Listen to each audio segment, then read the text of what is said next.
Olá, eu sou Felipe de Carvalho. Sejam muito bem-vindos ao podcast ONO News. Nesse episódio eu converso com a líder indígena e ativista brasileira Chai Suruí.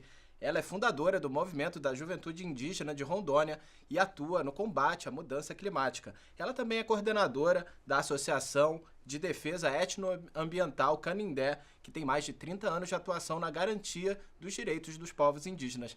Chai Suruí, seja muito bem-vindo ao nosso programa e obrigado por conversar conosco. Eu que agradeço, é um prazer estar aqui com vocês hoje. Chay, você recentemente foi escolhida para integrar o grupo consultivo da juventude sobre mudanças climáticas do secretário-geral da ONU.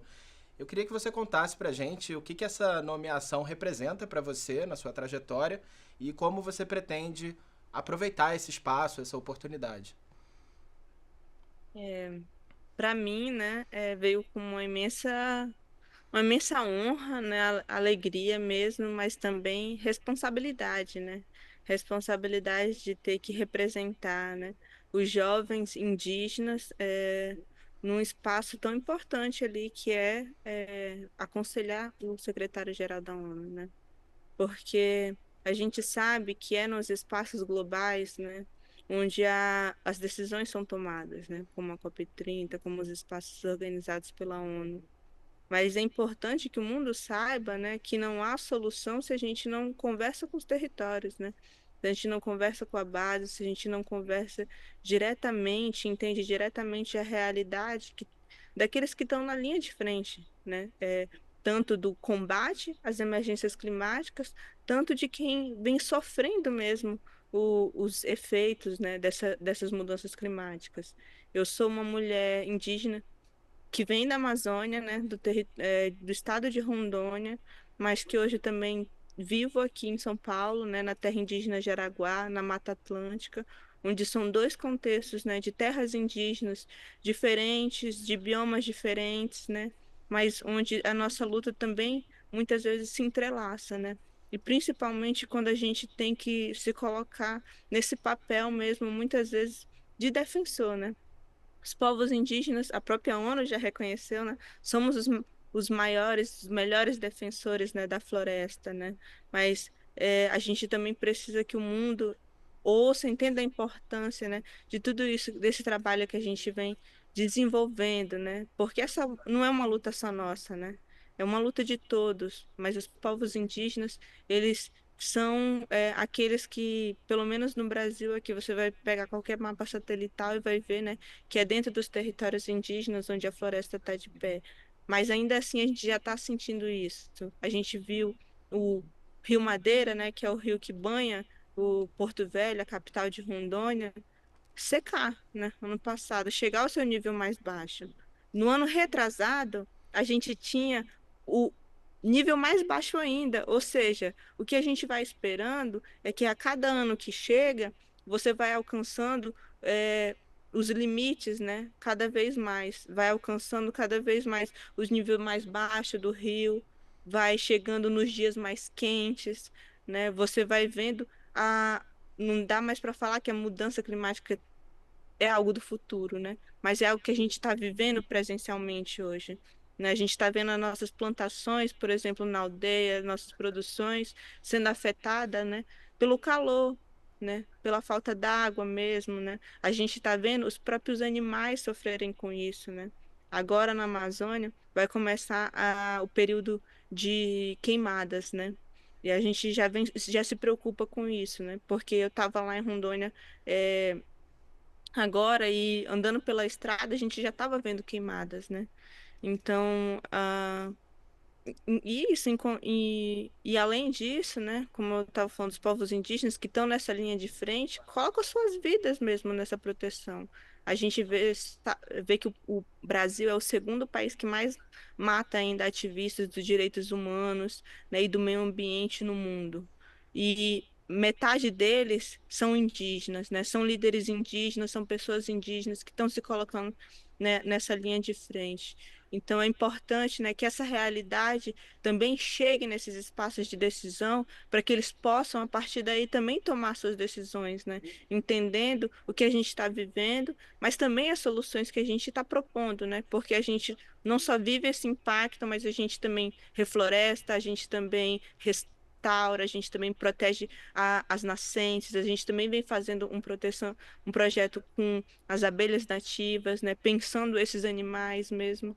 Então, isso, né, a ONU ainda não sabe, os países, os representantes ainda não sabem. E a gente está aqui nesse papel de levar essa voz também da juventude, que, como eu estava falando aqui, cada vez mais vai sofrer esses efeitos constantemente, porque eles vão ser mais constantes nas nossas vidas, também são os principais impactados, né? Não só nós que já estamos vivendo isso, mas também as próximas gerações que estão vindo. Claro. E, Chay, eu queria, inclusive, que você comentasse, né, porque você teve uma participação marcante na 26ª Conferência das Nações Unidas sobre Mudanças Climáticas, a COP26, onde você fez um discurso poderosíssimo na sessão de abertura. It's not 2030 or 2050, it's now.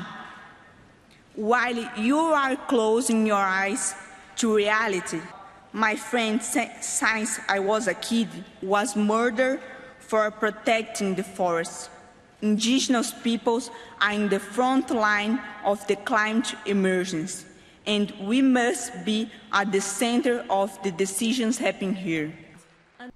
E eu queria saber se, desde que você fez esse alerta para o mundo, né, lá atrás, de lá para cá, você vê que teve alguma melhora na participação dos povos indígenas nessas negociações internacionais? O próprio trabalho, né, do movimento indígena ocupar, né, esses espaços, os espaços onde as decisões são tomadas, ainda sem convite ou não, né? Independente de convite, a gente entendeu que é importante, né, que o nosso corpo, nosso espírito esteja lá presente, né? E que ainda que a gente não possa ainda, né, e a gente está construindo isso, estar na mesa de decisão, pelo menos pressão, pelo menos envergonhar essas pessoas que estão lá, a gente vai fazer, né? De dizer, olha, vocês não podem decidir qualquer coisa, né? Sobre as nossas vidas, sobre a vida de todos, sobre o futuro do planeta, né? Sem levar em consideração as nossas vozes. E aquilo que vocês decidirem, a gente tá vendo, a gente está acompanhando, né? Porque hoje não dá mais para ser negacionista, né? E dizer que isso não está acontecendo, né? Isso não vai acontecer. A própria ciência, né? A gente hoje une o nosso conhecimento ancestral dos povos indígenas com o conhecimento da ciência para dizer que a gente precisa agir agora, né? E na COP26 eu já falava isso, que a gente não tinha mais tempo, né? Então não dá para as pessoas mais negarem. A gente sabe que as mudanças climáticas estão acontecendo. A gente sabe também o que a gente precisa fazer. A gente sabe a mudança que a gente precisa tomar. Então, é isso, né? O que está faltando ainda para os líderes mundiais, o que está faltando para os governos, o que está faltando para as empresas, né? Que também fazem parte, né, desse impacto, das multinacionais fazerem, né? Para que a gente, de fato, possa superar, né? Combater as emergências climáticas. E mais do que isso, né? Viver num mundo mesmo mais justo, né? Que respeite os outros povos, que respeite as outras ancestralidades, que respeite outras formas de sabedoria também, né? É, Historicamente, os povos indígenas mostram que têm o conhecimento, né, de viver em harmonia com a natureza. Somos os que melhores, né, trabalhamos o uso da terra, né? A Amazônia mesmo é um exemplo disso, né? É a maior floresta com a maior biodiversidade do mundo. Mas hoje, inclusive, como eu falei, usando a própria ciência, a gente pode comprovar que essa é um grande jardim dos povos indígenas, né? Uma floresta que não só a gente depende, vive nela, mas que a gente também há muito tempo fortalece ela e plantou essa imensa floresta também, né? Então, Mostra como a gente faz parte dessa floresta e qual conhecimento, o grande conhecimento que a gente tem, né? E não só esse de que historicamente fez, né? Mas que faz agora, né? Como eu falei, o povo Paité Suruí, eu não sou, né? é, eu sou um reflexo de toda a luta do meu povo também.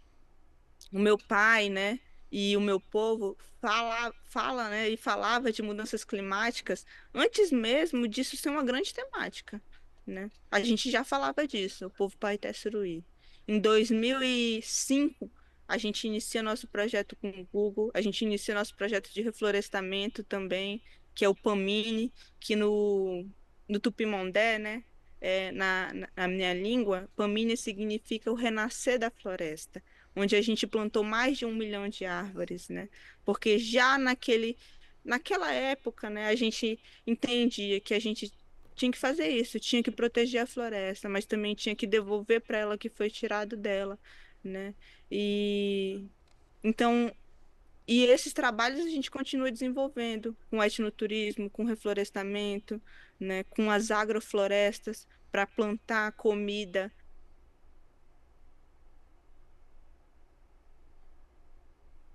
tóxico, né? Que na verdade vai fortalecer o corpo dela, mas o espírito dela também, né? Com alimento que as pessoas às vezes esquecem que vem da terra, né? E que toda a natureza é necessária também para a gente permanecer vivo, porque sem as abelhas não tem alimento, né? Sem os animais não tem polinização, não tem alimento, né?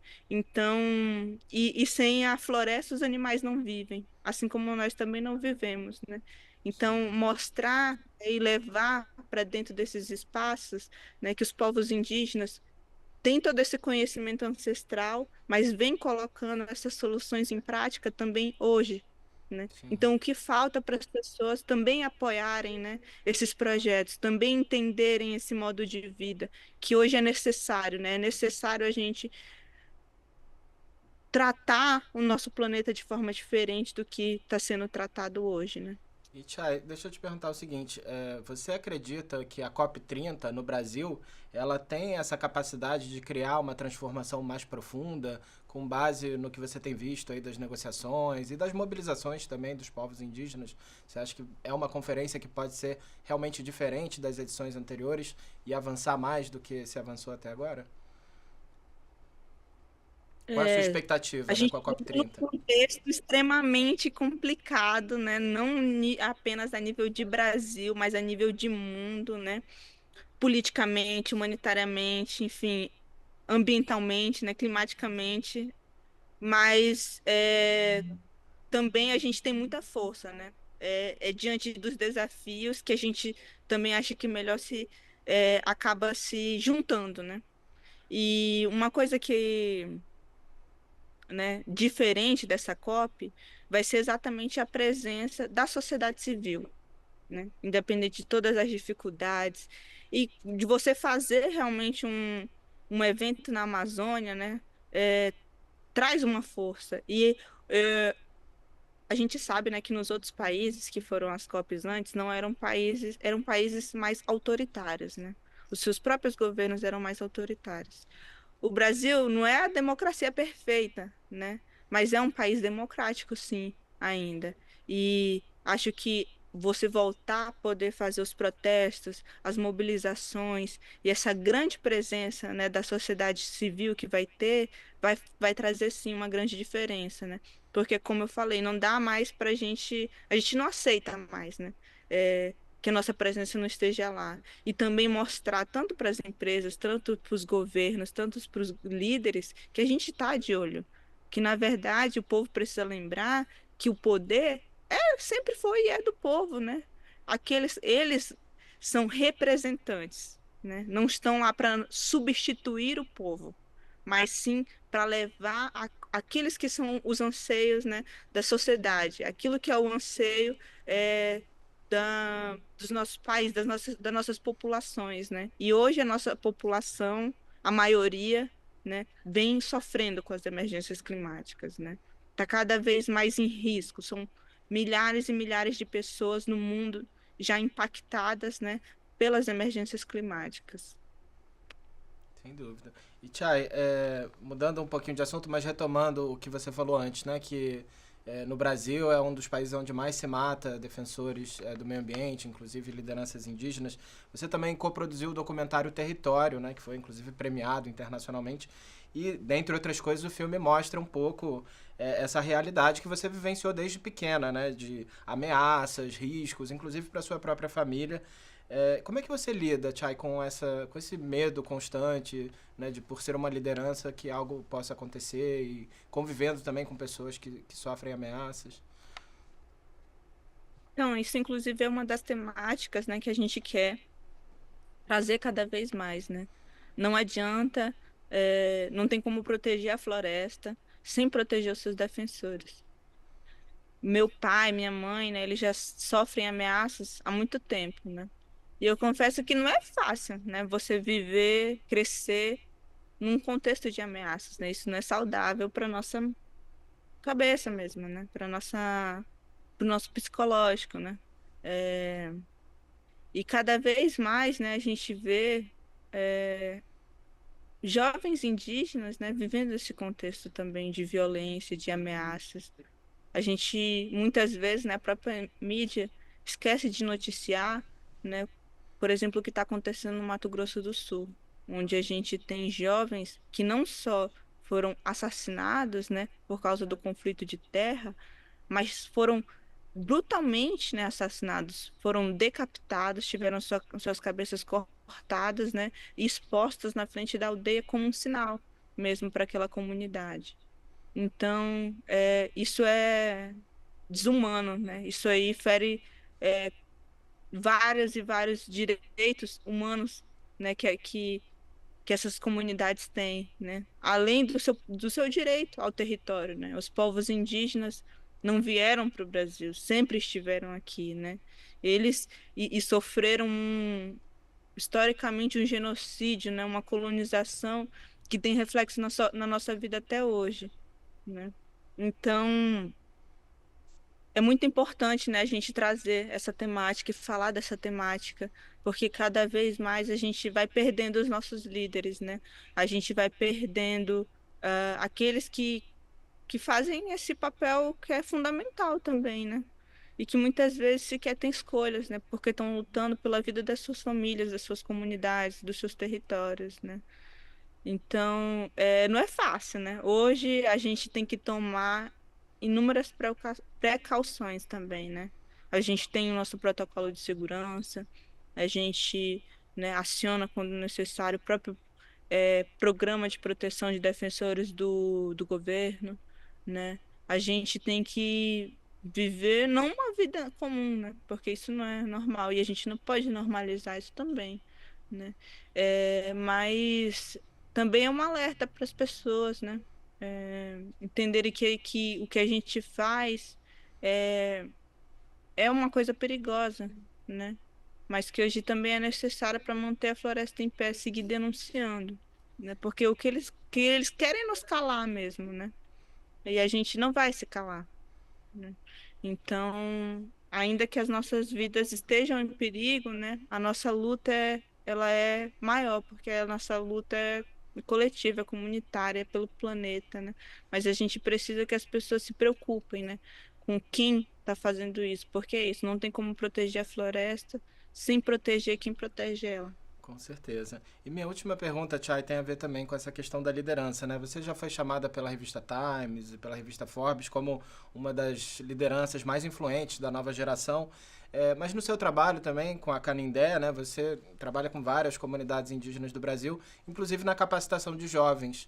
E eu queria que você explicasse como é que você passa para eles essa ideia de liderança. O que essa palavra significa para você e como é que você transmite isso para outros jovens que também estão atuando nos seus territórios. Meu pai, como eu falei, ela é BioRH, né? Minha mãe também é uma grande líder, né? Ela que fundou a Canindé e iniciou esse trabalho. Então, e cada vez mais eu vejo a importância disso, de formar novos líderes, né? Eu fundei o Movimento da Juventude, mas hoje eu sou só conselheira do Movimento da Juventude, né? Porque eu entendi que era importante outras pessoas darem continuidade, né? Jovens, pessoas mais jovens do que eu ainda, né?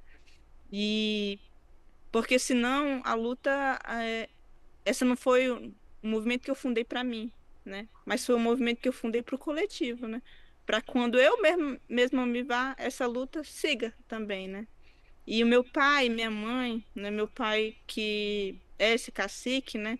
Ele sempre aprendeu com o meu avô, né? A história sobre como ser uma boa liderança, né? Porque hoje a gente estava falando aqui de líderes, de representantes, desses que vão para a COP e tudo mais, e para nós é diferente, né? Hoje os líderes que estão aí e os líderes que o nosso povo, que o povo indígena entenderia como bons líderes, né? Primeiro, meu avô sempre falou para o meu pai, né? Meu filho, para você ser um bom líder, primeiro você tem que ser humilde. Você tem que ser humilde porque o verdadeiro líder, ele tem que saber ouvir. Porque se ele está lá para representar as pessoas, ele tem que saber ouvir as pessoas.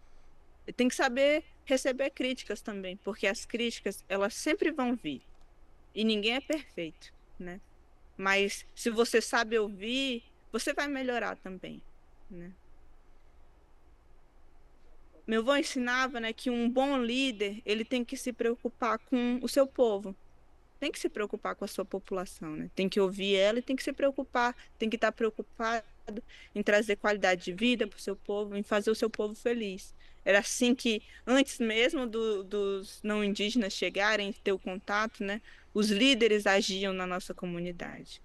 E um bom líder, ele tem que saber falar também, tem que ter uma boa oratória, né? Tem que saber dialogar entre as pessoas, porque ele muitas vezes, ele não vai ser o cara da guerra. Ele vai ser o cara da diplomacia mesmo, que é inclusive um pouco que a própria ONU faz, né? Questão diplomática. Então ele vai ter que saber mediar os conflitos que muitas vezes vão aparecer ali dentro da comunidade, né? Porque o que a gente quer não é brigar, né? O que a gente quer é resolver as coisas, trazer mais qualidade de vida para as pessoas, né? Que realmente nosso povo esteja feliz, né? Então, meu avô sempre falou essas coisas para o meu pai, que passou isso para mim, né? Do que um grande líder precisa. E como eu estava falando, muitas vezes aqui na sociedade não indígena, a gente não vê isso, né? A gente não vê líderes que estão preocupados realmente em trazer os anseios, né? Resolver os anseios da sociedade, fazer a população feliz, mas estão preocupados com os seus próprios interesses ou os interesses daqueles que os financiam, né? Das grandes empresas. Então, esses não são bons líderes para nós, né? Esses são, pelo contrário, líderes ruins, né? Porque não estão ouvindo, não estão preocupados, né? Então, isso a gente tenta também passar para esses jovens, né? Para que eles também se tornem lideranças que estejam pensando e preocupadas com o coletivo, né?